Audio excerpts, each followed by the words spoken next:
starting quarterbacks. And Jeff Howell, the Athletic, reported yesterday that the Texans might be looking into both Baker and Jimmy G. I thought they were going to get Davis Mills.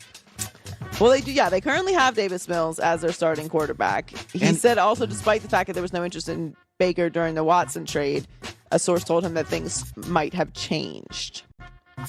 So, this could be a landing spot for them. I don't know that I could see Jimmy G with the Texans. If I'm the Texans, I would go with Davis Mills there. Now, obviously, as I just mentioned, it's kind of odd because that was the Deshaun Watson trade with the Browns. So why wouldn't you do it then with what has developed in the Baker situation that makes anything different?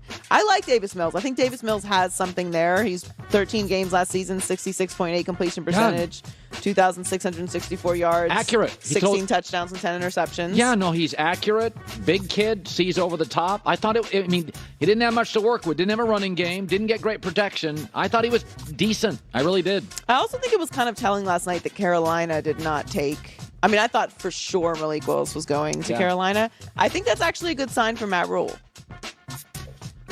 That the owner's like, just get the best player. Just get the best player. Don't worry about the quarterback right now. Matt Rule has a really long contract. I think he has 7 years. So he's only going into his third. So they'd have to pay him for a really long time if they were to move off of him. Yeah. And, maybe they are being more patient than owners tend to be in the NFL. But I thought that was a good sign for Carolina. Obviously, the Seahawks and Panthers could also be potential landing spots for Baker Mayfield and Jimmy Garoppolo. So only one quarterback was taken in last night's draft in the first round. The Steelers selected Kenny Pickett with the number 20 pick. I also thought this is where Malik Willis was going to go if he did not go to Carolina. It just felt like coming out of all of the off season, the combine, it seemed like most of the momentum was leaning towards Malik Willis over Kenny Pickett. But the Steelers have selected him, which I think is a great situation. He played for Pitt. He's been in the building. No team in the league knows Kenny Pickett more than the Steelers, and they are a well-run team. So if they feel confident in Kenny Pickett, then he was the right choice, and he's ready to play right now.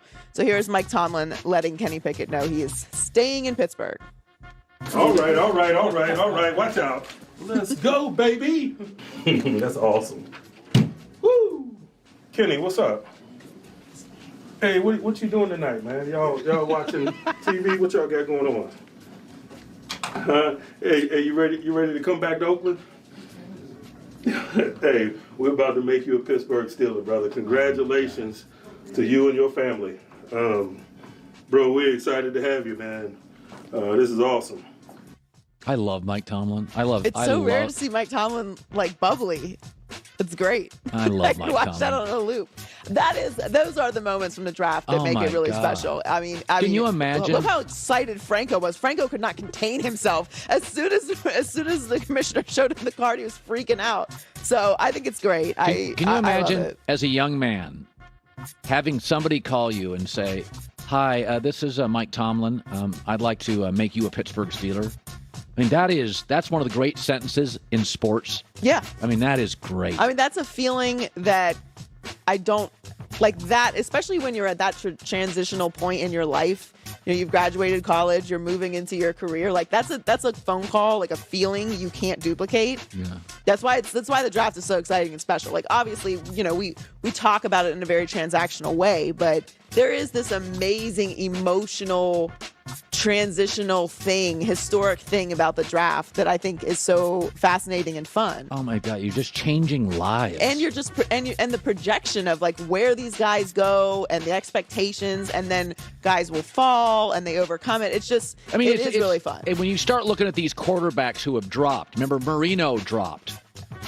Didn't Dan Marino drop? Last night was taken over by Chris Paul. Woo! Suns win 115-109 over the Pelicans. Wow. Good job, good effort by the Pelicans. Very impressed. Very good effort, Joy.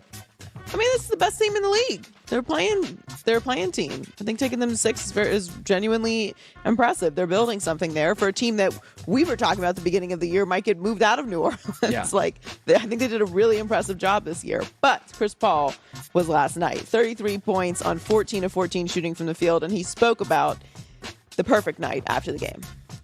I had no clue till, I don't know, I think maybe at halftime I realized, hey, I might need to shoot a little bit more. You know what I mean?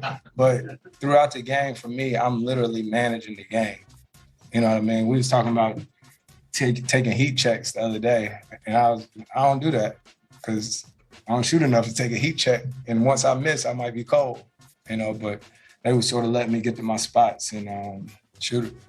And that's an important thing. Letting a player get to their spot, it's going to make them more comfortable, and they get in a groove, and then they can take over the game, which is what he did. He became the first player since Wilt Chamberlain to make that many shots without a miss. And DeAndre Ayton, by the way, he didn't miss much either.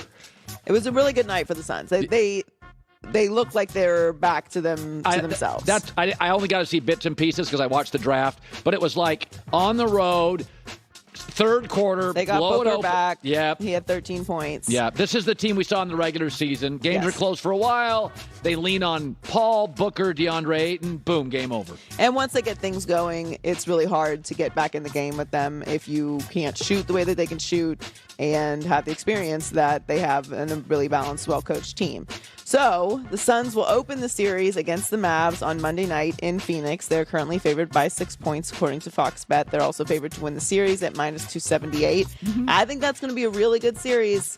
Dallas is coming off of a really hard-fought series where they had to manage without Luka. Everyone's confidence is really solid right now because they didn't have Luka at the beginning of the series, so they know they can step up when they need to. They can win multiple ways. Luka back healthy, that is going to be a really fun series to watch. And the Sixers also closed out their series against Toronto, as you mentioned, so they will face the Heat in Game 1. That is a really interesting series. So I like Philadelphia in that series, but a lot of people, Miami was the number 1 seed in the East. I like the Heat in that series, obviously. I picked the Heat to win the championship. But I think it's going to be a really good series as well, and a long series. So the NBA playoffs have been incredible. The first round was awesome, which is rare, and I think we got some great matchups in round 2. So Baker Mayfield and Jimmy Garoppolo are expected to get traded at some point. Philadelphia is not an easy team to coach. Talk radio and the media, very intense. A lot of expectations, sometimes unrealistic. Doc Rivers inherited James Harden in the middle of the season. First of all, that's hard. When you inherit not just a player, a star, middle of the season. He's a player that's declining and has been hard to coach. Joel Embiid, he just got hurt again. Your best defensive player, Thibault, didn't get vaxxed, so you got an anti-vaxxer, and he can't play in the Canadian games at Canada. You're trying to balance that. And these are all delicate egos with Tyrese Maxey, who's this emerging star, who's really, really good. And you're thinking to yourself, do I take minutes away from Harden? Do I take shots away from Tobias? And then you've got Tobias Harris, who's really solid, paid like he's great, he's good, and he feels like an odd fit. And Doc Rivers is trying to balance all of this in a very loud, outspoken, intense, urgent sports city in America. This is not an easy team, certainly not a team good enough to sweep anybody. So you got the think about this. How many teams, there may be a lot. How many teams in the history of the league at the trading deadline get a star and then win the championship? Even LeBron always took until year 2 to win championships. He needed Wade, Bosch, and LeBron were like best friends. They didn't get the chemistry right until 30 games. They didn't win until the second year.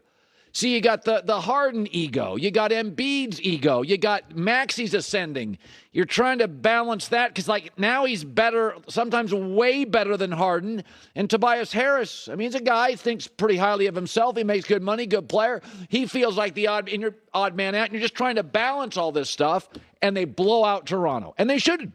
But they're not good enough right now to sweep anybody. Toronto's well coached. They play hard. They're good at home. Here was Doc afterwards. What I loved about James tonight, I thought he scored those 10 points quickly. And instead of looking for more points, he started becoming a point guard again. And then he went back to scoring. So I thought, I jokingly call him a scoring Magic Johnson. And I thought that's what he did tonight.